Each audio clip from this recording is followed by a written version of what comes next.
Matengeneza nini? Ndio tunafanya preparation. Yes. Leo tuko na visitors from Netherlands. Yes. Wanakuja kutembelea hapa Dogoto Forest. Na manzi leo ni siku bigi sana. Yes. Tumekuwa tukingoja kwa hamu na gamu. Na nyinyi wase wanaitwa Dogoto Forest family? Si ni Dogoto Forest family. Yes. Si ni member wa CFA. Dogoto Forest. Yes. Tuko na subgroup inaitwa Dogoto Forest family. Tunafanyanga ecotourism na conservation. Hapo sawa. Yes. So far so good maze. Mambo iko chonjo. Naona hadi kuna gift hapa hivi maze. Kuna gift bana, lazima mkubwa tumuwai gift. Hapo sawa. Kabisa. Guys, as you can see maze, we are doing some preparation. We have visitors. They will be coming to Dogoto Forest for a visit. Na data kuwa fit.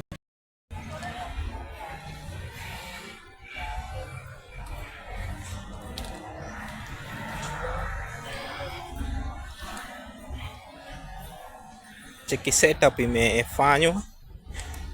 Wase wa story na toilet. Make sure like the place, the hygiene is good. Wase wanaweza enda for short call and long call.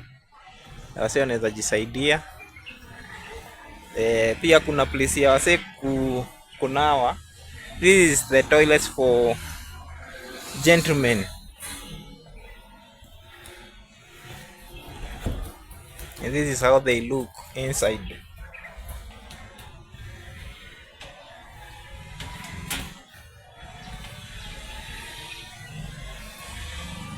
Unaona ni place fit. Ukishamaliza unapusha hapo hivyo. Choo inakuwa iko sawa. Mtu anaenda choo vifiti, anajisaidia na mambo inakuwa fiti. Hapa ni place ya kukojoa. Ukishakojoa urine inaenda pale. Hii ni place ya kujisaidia. Leo natumia tissue. Unaona the place iko feri sana. Then kwa grau unacheki.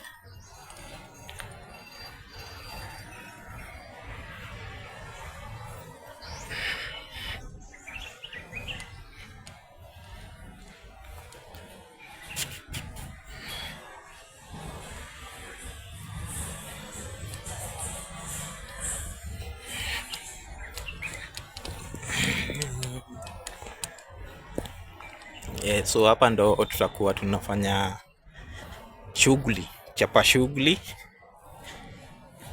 Kiwanja kizuri cha pia mkutano. Hapa ndo kuna kuangana place ya wase kuomba. Kunga place ya wase kuomba. Hii place msene za have a meeting here. The place imetengenezwa na stairs.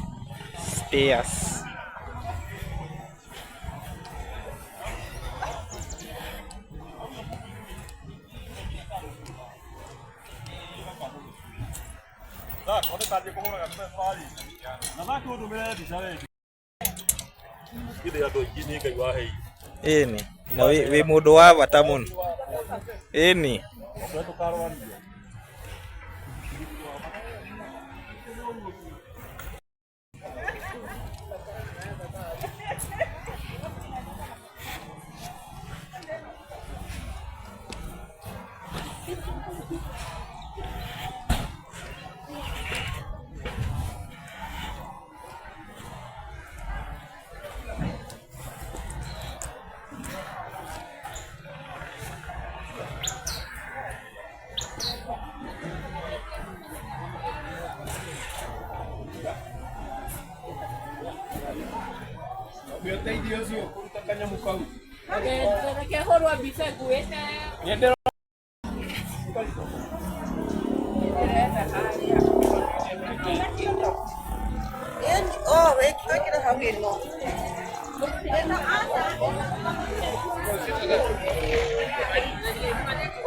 no, tú me pisas.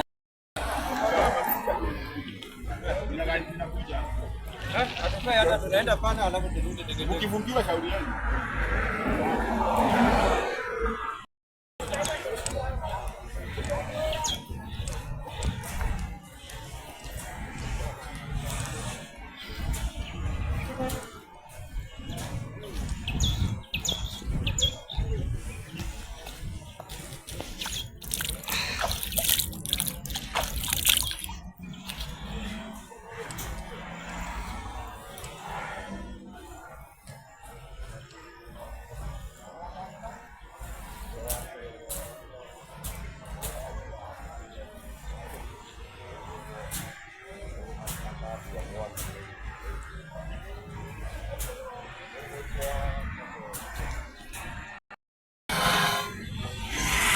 How are you?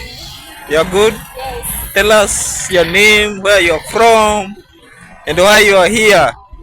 My name is Grace. Yes. From Kenshaw Foundation. Okay. And I'm here to support the environment. Yes. Do you love conservation and environmental protection? Yes, I really do. Yes. Sana, Is it something that you do ama ni kuanza unaanza? It's something I do. Hata tukienda charity, tunaendanga tunapanda miti. Yani for good, kawedha kazuri. Yeah. I understand you are from a community near the Goto Forest. Yes. What are the things that you have been able to do, like to design positive influence for society?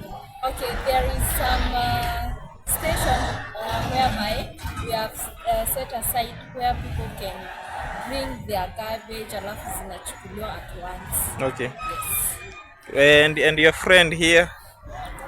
Hi everyone. Yes. Njoki here from Kenshaw Foundation.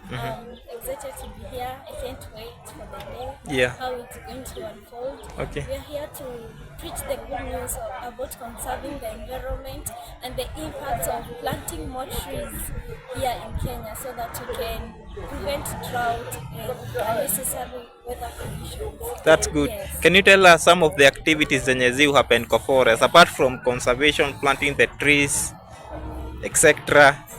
The activities. Some of the activities zenye happen kwa forest. People go to hike in the forest. You can go for a picnic in the forest. Yes. Yeah, etc.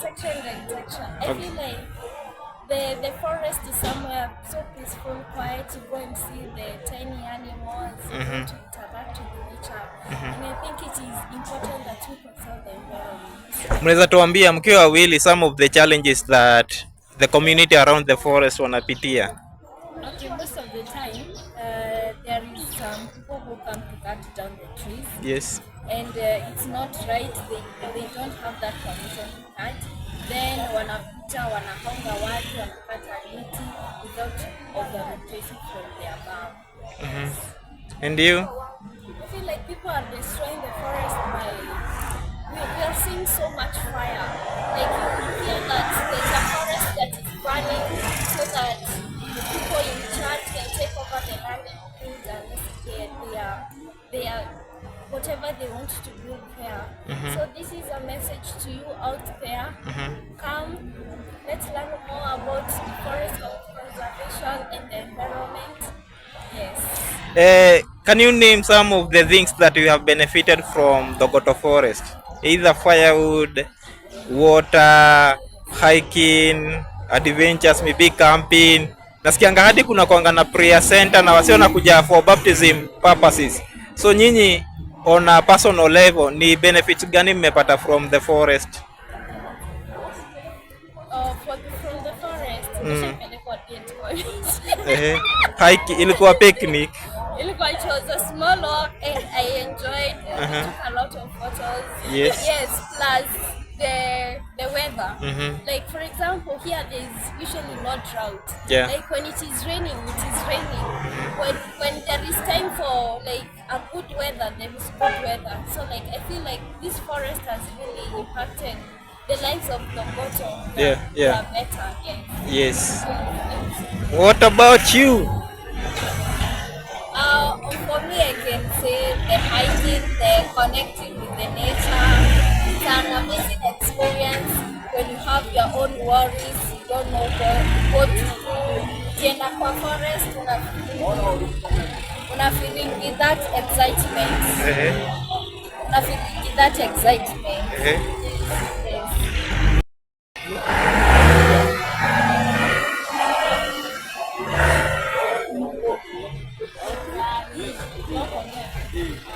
Yes. Can I go in another apartment because I'm going to rent? That's why I plan to open. Like that, this is my plan to try my so I plan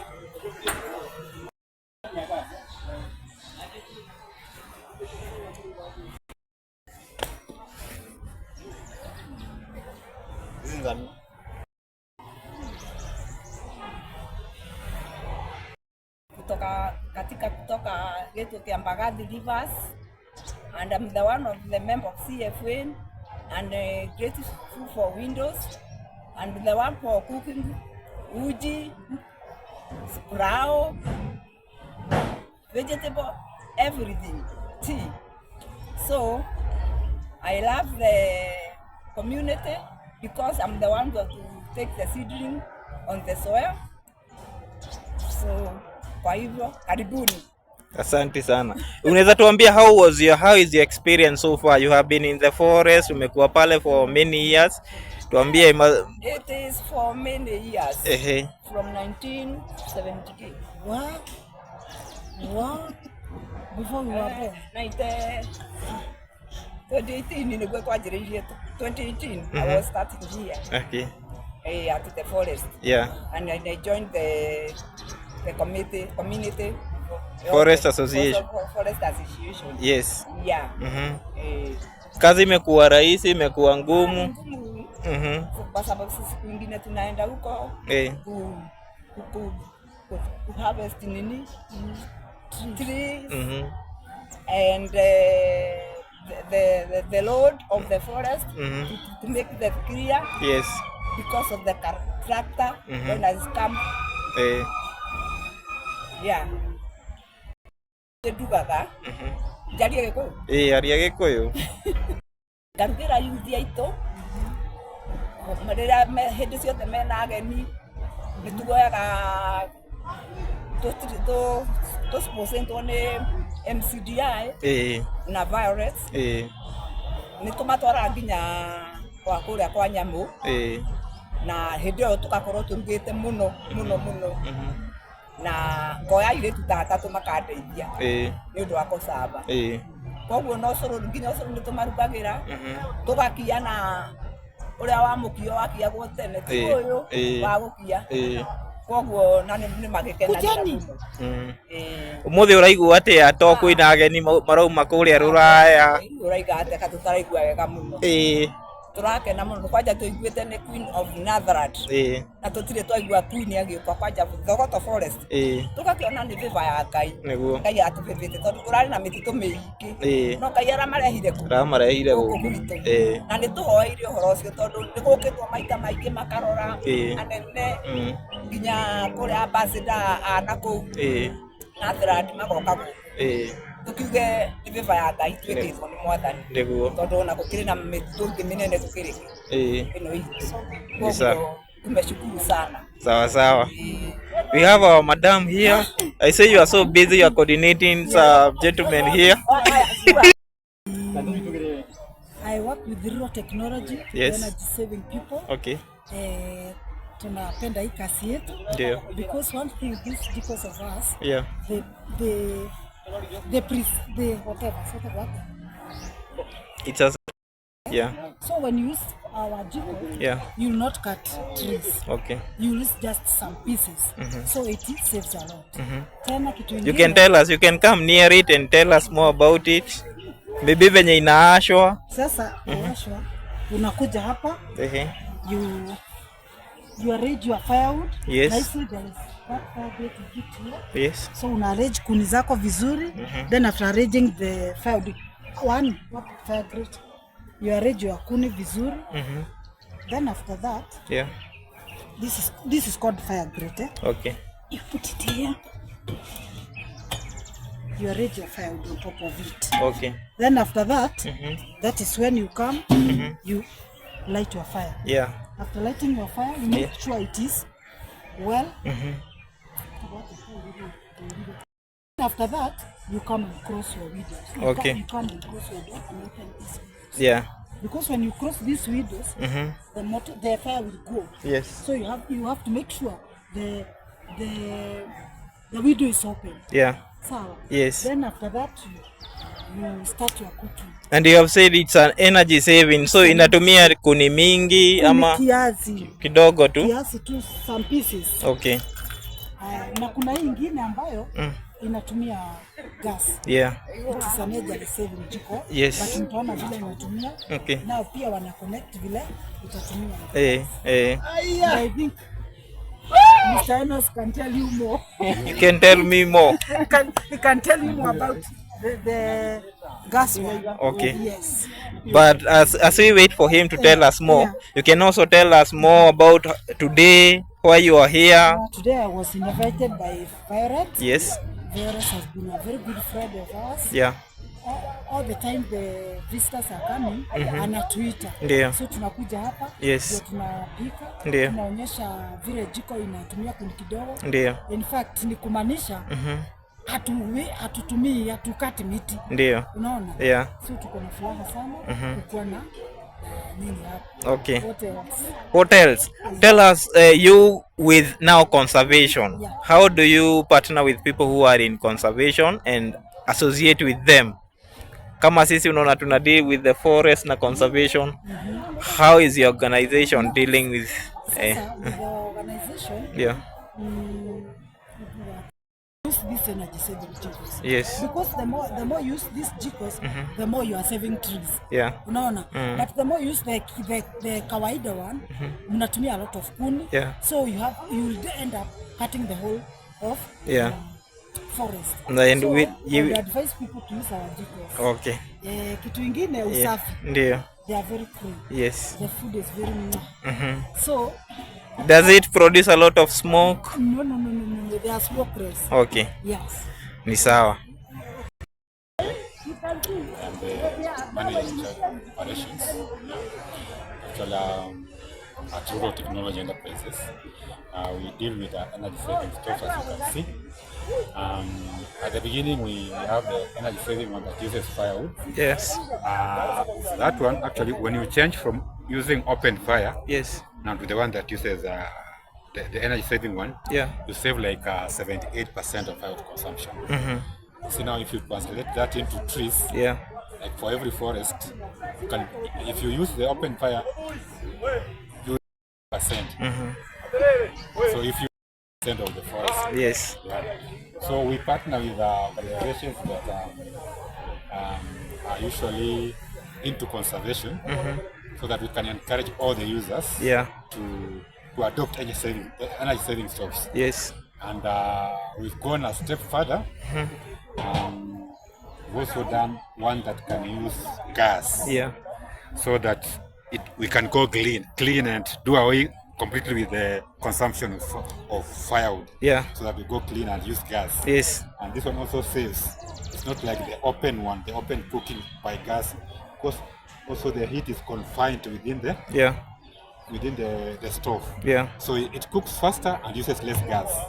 Yeah. And the advantages of using actually the energy saving stoves are many.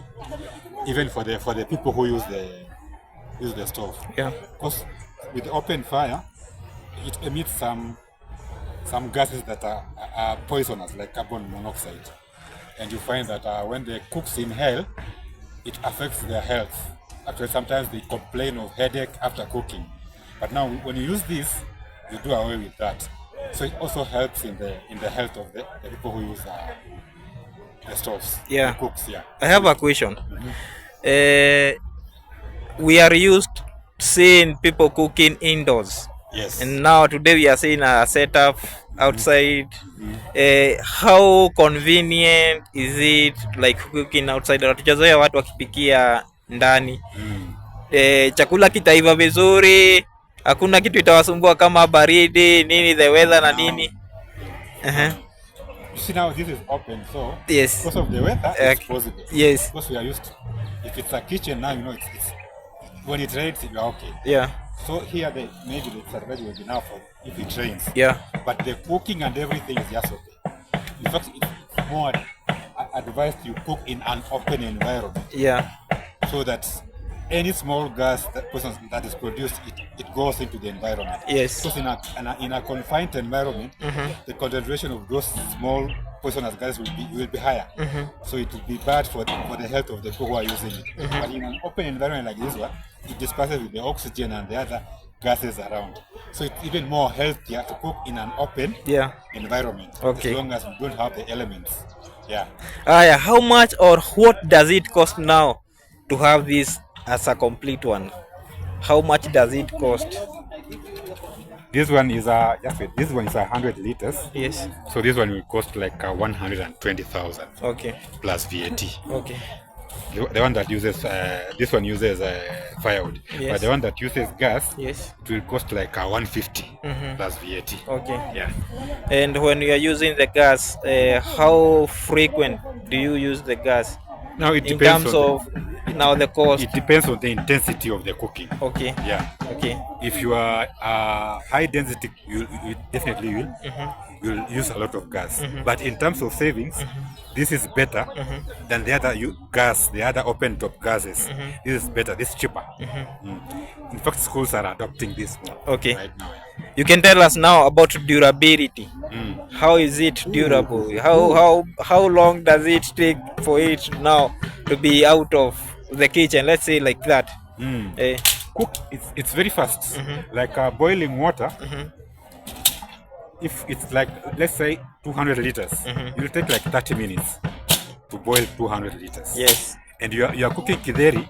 You know, previously with the open fire, people the cooks will wake up at 5 to start cooking. Yes. For kideri that is eaten at lunchtime. But for this one, just wake up at the normal time. Do your breakfast. Yeah. Wash, then start at around maybe 10. By lunchtime, kideri will be ready for use. Okay. Yeah, it cooks faster. Yeah. Yeah. And where are you based? We are based in Ongata Rongai. Ongata Rongai. Yeah. That's amazing. Thank you so much for your kindness. Okay. And explaining for more kutuambia mazee hizi majiko. Umesema zinaitwa aje? Energy saving stoves. Okay. Sasa tunashukuru sana. Sasa. Na tunangoja kukula hiyo chakula tafadhali. Sasa. Haya. Nimegrow hii area since nikiwa mdogo, so nimeinteract na forest ya Thogoto, na mimi penye naishi ni karibu na Ondiri wetland yenye ndio headwaters za maji zenye zinakaa Muku. Juu kama saa hii tungechimbua tuone ile maji yenye utapata Thogoto forest, utapata iko connected na Ondiri. Mambo ya conservation nilianza kitambo, so nimekuwa for like 10 years kwa hii mambo. Tumepanda miti, then saa hii tunaenda kwa green jobs, so niko na project hapa Dagoretti market. Tunachukua hiyo waste ya kichinjio, tuna feed insects zinaitwa black soldier fly, zinaiba convert to organic waste and fertilizer. Sasa unaweza tuambia the challenges that you have been able to face ukiwa kwa stories za conservation? So kitu ya kwanza ni organizations zina lack continuity in terms of leadership. So unapata sisi ni watu wa young, but watu wa kutumenta ni wachache. So like me nikianza hii mambo ya conservation, kulikuwa na NGOs mob zilikuwa Kikuyu town, but sasa hii nikaa zote zimeisha. Then in terms of wale watu wazee kutuachia hizi viti, sisi lazima tufaitie. Then sasa ukikuja ni mambo ya kufanya, there are those new technologies zenye zinakuja, so inakuta hauna mentor wa kuonyesha. Sasa we ndio mentor, we mwenyewe, we ndio kila kitu. So that lack of continuity na capacity building, na ile mtu akiingia kwa kiti awe na exit plan, si ati mtu anaishi kwa kiti. Alafu, is the government giving people who are in environment enough support? Pana juu sisi tukianza tukifanya conservation, watu wengi wenye tunaonanga wakikam ni ma NGOs. So unakucha gava watakam, but sasa si kitu long term. Ni kama nini, wanataka kupanda miti in a day, kwa sasa hiyo mti it doesn't grow in a day. It requires like 3 years for it to grow. So if the government could have an initiative tukileta seedling in every month at least 1 week, watu wawe wakiangalia hizo miti zenye hata wanasema 1 million zitanini, juu survival rate za miti ziko chini, juu event inakuja tent maguest, lakini mkirudi after miezi 3 ni miti 3 zimebaki. Sasa hizo mlipanda miti zao, so hata hiyo ni pesa tu mnapoteza. Juu the value, tuseme mti moja ilikuwa so moja, mmepanda giri moja, hizo ni 100,000. Mkirudi ni miti 3, hiyo si ni 300. So mnaona tu ni pesa tu. Kuna pesa mingi ama kuna resources mob zinawekwa kwa mambo ya conservation, lakini juu hakuna ile ya kuangalia ni nini umepewa, inakuwa tu vitu zinakwama tu.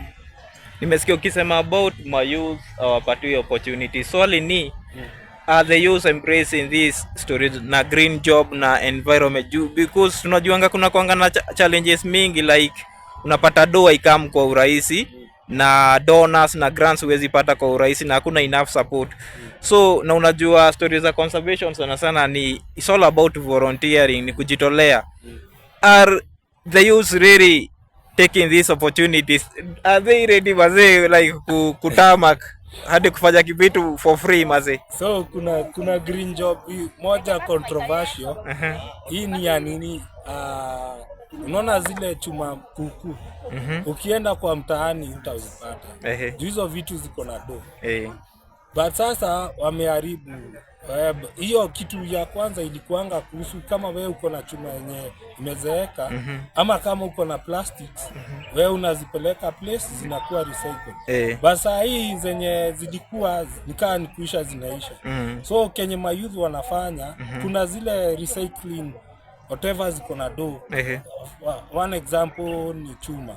So unaona initiative ilikuwa mzuri kianza, juu kulikuwa na chuma mingi na zilikuwa na mahali zinapelekwa. So ukaanza hiyo story ya nini kurecycle hadi plastic. So unaona saa hii mtu hadi sufuria yao anaiba, anapeleka anaiuza kwa ule msi wa kurecycle. Kama ni ma plastics, hizi mitungi, unaona tu mtu amebeba mtungi amepeleka kwa ule msi wa kurecycle. So kuna hiyo aspect, then kuna hii aspect ya nini ya organic waste. Ukicompose vizuri inakuwa fertilizer. So unaona shamba zetu saa hii hazina rutuba nzuri. Shamba zetu they are no longer fertile. So ukiona naona there's a lack of capacity building. Juu saa hii organic products price zake ziko juu. But sasa takataka kasa hii ukienda Dandora utaona takataka ni moto. So kuna hizo policies zenye gava inataka kukam nazo, zenye zitasaidia hii mambo ya green jobs, kurecycle. So kama mimi kwangu niko na waste ya plastic, niko na organic waste, niko na electric waste, zote nafaa kuziseparate. So ule mse mwenye anakuja kuiba, kama sasa itaenda venye inafaa, mtu atakuwa akipata plastic ziko kando, organic waste ziko kando, electric waste ziko kando, hiyo waste nyingine iko kando. So kama ni mtu anataka kucollect, itakuwa easy ya kusort. Juu ile issue yenye iko na hizi ma green job ni sorting. Juu unapata mtu anapeangwa karatasi ya black, ataweka simu hapo ndani, ataweka ile food yenye alikula jana na hataki kula tena ndani, ataweka manguo ndani. Basi sasa if tukiweza kuseparate hizo vitu zote, itakuwa hizi hata kama ni youth wajipange. Mseme sisi kazi yetu itakuwa kubeba nini plastic, wengine waste hii organic waste wanaenda wanaiweka inakuwa fertilizer. Ule msee mwingine liquid waste inasortiwa vizuri, na ile waste yenye haiwezi fanyika chochote, kuna hii waste to energy, kuna hizo facilities zinakaa. So hizo ndio zitatuletea juu plastic mtu akibeba venye inafaa then recycle venye inafaa, kutakuwa na hiyo industry za kurecycle. Kama ni organic waste kutakuwa na msee wa collect, kutakuwa na msee wa kuziangalia zikikomposiwa, in terms of kuzitengeneza fertilizer ndio zikuje pale kwa nini, kwa agrovet. Unaona hapo kuna chain fulani, so hizo chain zikitengenezwa jobs zinapatikana. Sasa leo is a big day maze, you have a Majestic kutoka Netherlands. Tell us maze, what are your expectations maze?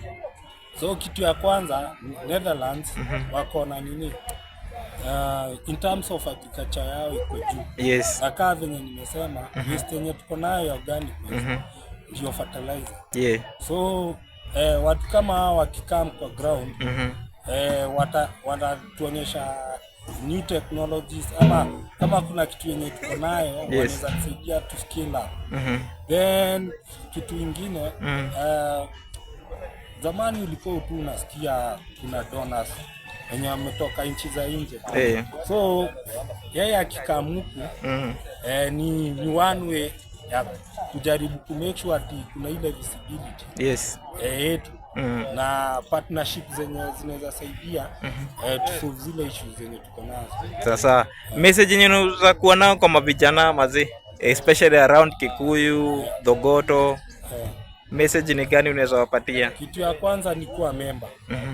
Kama kuna Thogoto Forest, kuna hiyo organization, kama ni Rua, kama ni Friends of Bundire, kama ni Friends of Rongerie Dam, kama ni wapi, kwanza kuwa member.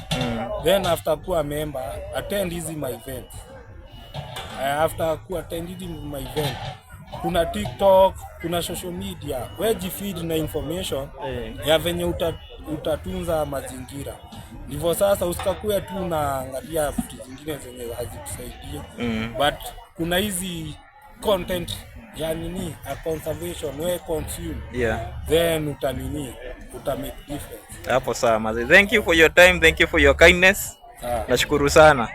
Haya.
That you grow up and that people will see the beauty of God and that you shall give shade to many birds. Thank you very much.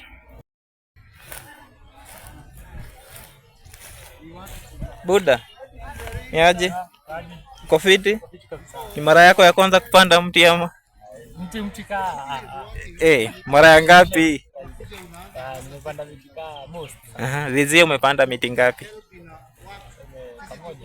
Moja. You can speak a word to that tree that you have planted. Unaweza iambia kitu.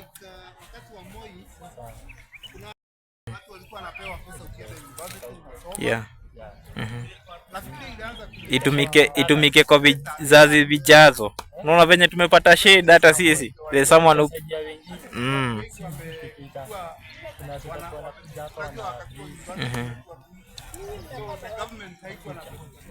Tell us, are you in conservation and why you are here today? I'm here because I'm a member of the still I like planting trees. Yes. I like taking my time, using my time in something you will not regret. You know, planting a tree, you never regret about planting trees or even taking care of yeah. So,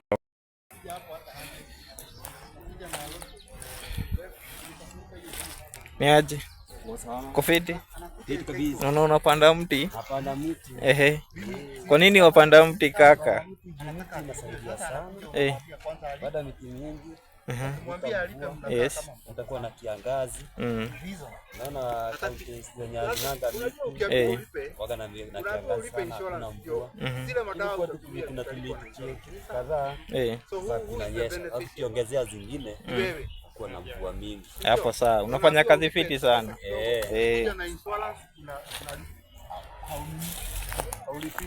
Tengeneza mazingira. Yes. At the same time, unajua watu hawajui maana ya miti. Miti ndio inatusaidia mambo mingi, hewa, mvua. Unajua mimi nimelelewa kwa msitu. Msitu Kereita Forest.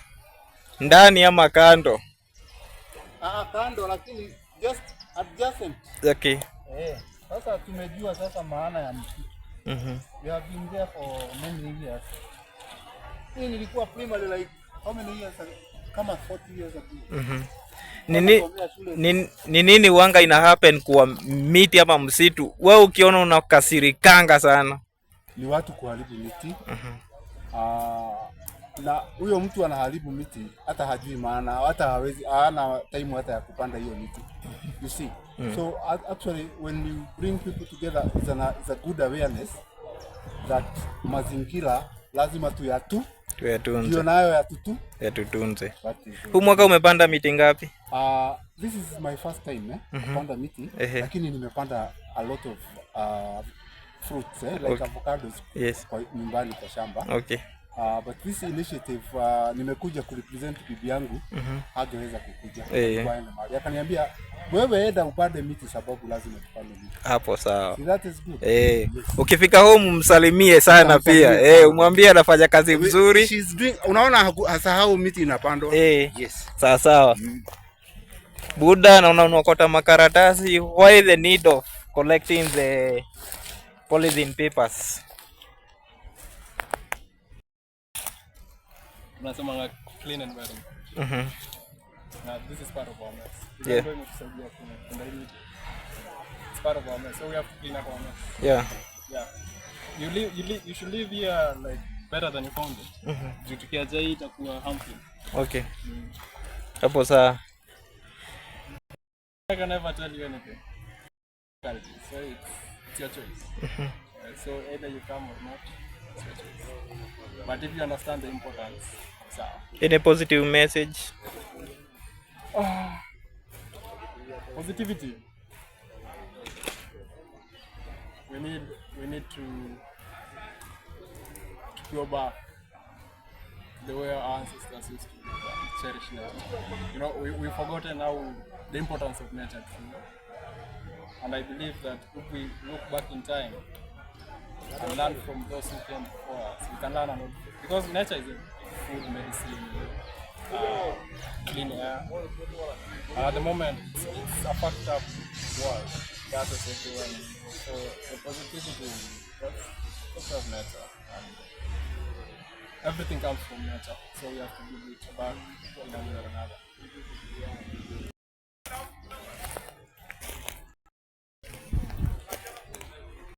Good. Your name, please, and why you are planting a tree today? I'm Edna. Why I'm planting a tree today? So the one, it's needed. The climate change. Yeah. Are you part of the people who do conservation and environmental protection? We're getting there.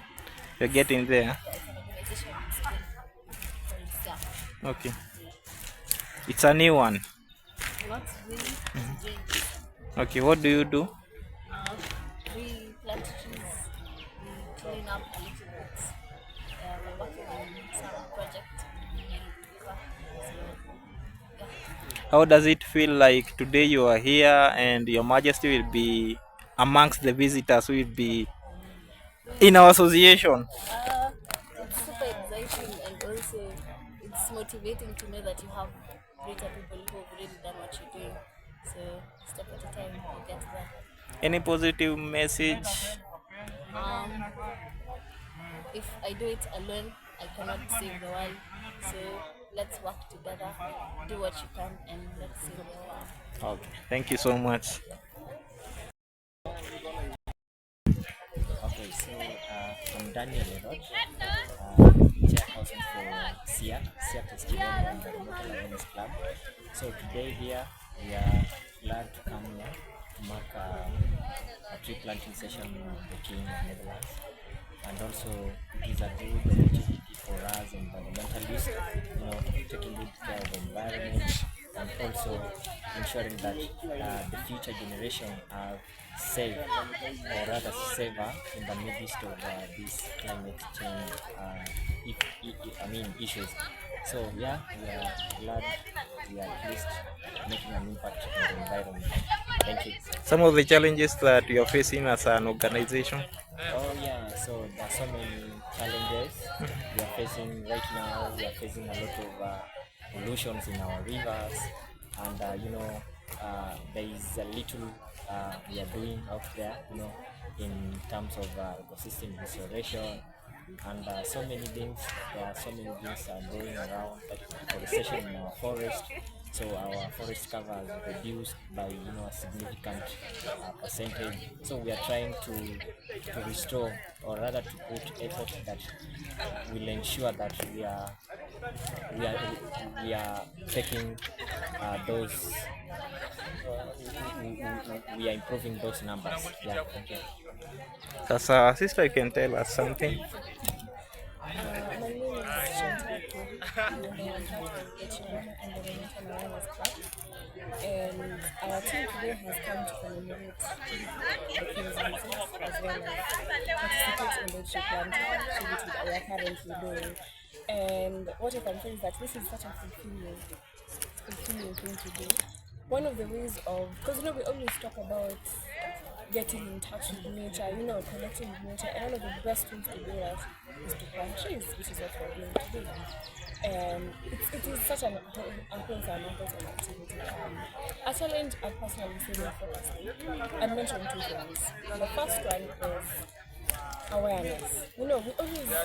We always think that we are spreading awareness, but hatuendangi kwa ground. We do not go and actually see how the members of the community are interacting with nature, or how they interpret, what nature means to them. And we speak to these so-called educated people, but all they do is watch, we watch and we do. So I feel like for me, a major issue is awareness. How are we spreading this awareness? How are we talking to that mama mboga who is interacting with Ashamba every day? Akienda kuchuna mboga, how are we spreading this awareness? How are we utilizing citizen science? Because that's what it is basically. Another problem that we are facing is what next? Because we have planted trees today. A majority of us have come here, we've planted a lot of trees, but who is coming back to take care of them? Once we spread this awareness, once we talked about conservation and the benefits that we get, what groundwork are we actually doing? So it would be my pleasure to talk to all the environmentalists. You don't have to, we are students here, but we've come here and we've planted trees. And through our organization, we can do so much more. If only we just take that leap as the people also. Because we live here. How do you feel when youth are excluded from such things, story na conservation? Sana in the big, unajua kuna kongana organization big, unapata wasi pale hivyo, the youngest person ni millennial, unaona? Unapata majenzia wako involved. Unafeel aje kitu kaa hiyo? How can we address that issue? This is what I'd like to say. We acknowledge that sometimes, because we are young, we may be perceived as people who are quote unquote stupid, which is not a word I would recommend to use on anyone. But it is high time for us to take that step. We are the ones who are supposed to create those spaces for us. Tusingoje ati sasa sijui neema, sijui nini, umekosa job. What else can you do? We have social media now. We have articulation. We have movements, a lot of movements. Even in this meetup alone, we have so many organizations here, and we can use that. We can use our voices and stand up for what we believe, which is concerning this environment. This is what we are going to leave our generation. So, in maneno ya sasa watu wakubwa wamekata, no, let us create those spaces for ourselves, and it will make so much more impact to our environment. Tell us some of the challenges, especially the students are going through wakiwa wanafanya hizo shughuli za conservation. I know kuna hizo stories za lazima kukuwe na budget. Unaona, like ndo mse afike kwa forest, there is a budget, vitu kaa hizo. Some of the major challenges zinakuanga ni gani? Major challenges that us as students face. Yeah. The one thing I'd like to point out is these things usually happen, but most of the time hazitufiki. Because of the fact that we were in partnership with this organization, we were given this opportunity to come and plant trees and get awareness. But most of the time, hatujuangi stuff will happen. Because you'll find so many people out here are actually willing to do the work. But information is free. And history ya kusema ati connections, no. Connections haitapanda. The people are the ones who are going to build, to plant these trees, to take care of the environment. So one major problem here, we should just be given the opportunity. Semeni tu, leo tunapanda miti. Watu kikosa kukuja, then they can say, we gave you the opportunity, but you didn't show up. Okay. So for me, that's another problem. I don't know if Okay, maybe also to add on what you are saying, another major challenge that we are facing as students. First of all, we don't have enough time. That is, balancing between our studies and doing, field work, conserving the environment. Yeah, because our schedule seems like to be mostly in academics. Yeah, so but anytime we get in between our busy schedule, we do the conservation work. And then another also challenge is the resources, participate in such activities. So right now we need, logistics, transport, and all that. And then also to motivate comrades to participate in such kind of event. Having refreshment are normally a critical thing, that at least once you are gathered, you have done something. Yeah, it's need also to appreciate ourselves through an interactive session, having refreshment together. Yeah, but so when that means like when we don't have enough resources, lots of money to conduct all this, it becomes quite a challenge in doing all this. Yeah. Some of the benefits that mnapitia as students, especially venye mko kwa grao hivi, ni nini mnaenjoy? Okay, benefit, maybe Vanessa can. Yeah, one of the benefits that we enjoy being on the ground is that for those of us who have a passion, we get to interact with nature and planting that one tree. For some, it means different things. Some maybe it could be processing of a healing. For example, they've been bereaved or something. For some, it's a time to just catch up with their friends.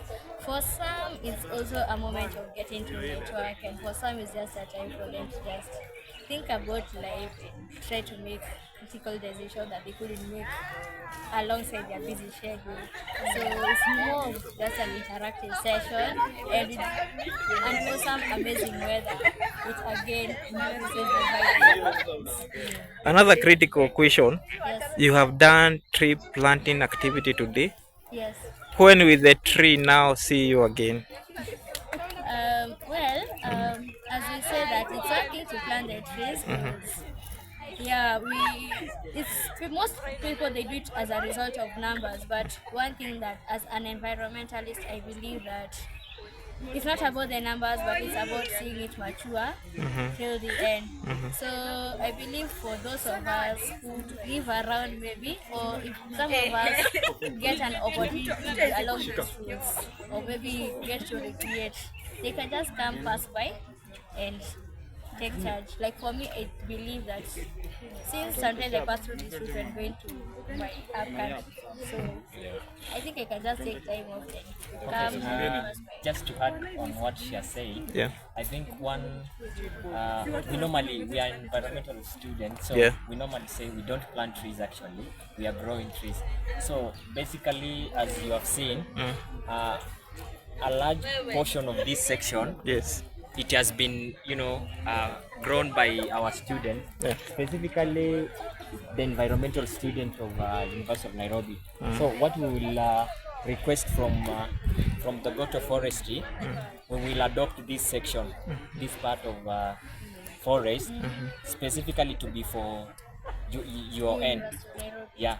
So that is one way that we will ensure that all the trees that we have grown today are sustainable and that they are going to help in future. So, and after graduation, unajua tena kuna after graduation.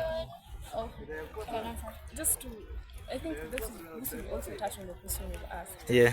But one of the benefits of involving yourselves in such activities is you get to see the reality of what being an environmentalist is. Unajua? Yeah. Most of the time tunakaa tunafunza mitochondria. Mbona wapi no. So you actually get to see what you are studying about. You get to know. Mimi nikimaliza, I'm going to go into conservation. Nikimaliza, I'm going to go into wildlife. I'm going to venture into environmental policies. This is the time where you make these decisions. So, to answer your question, after graduation, ni kurudi tu bado tutarudi. Tunarudi Kimbogi. Kurudi tutarudi kwa sababu while we are here, we get to see this is the work. Yeah. Hakuna kitu kingine ni hii. Sasa kama chairman, tuambie some of the plans mko nazo for this year as students who are environment zenye mnaweza taka, like the Goto Forest family and the Goto Forest Community Association unaweza plug in.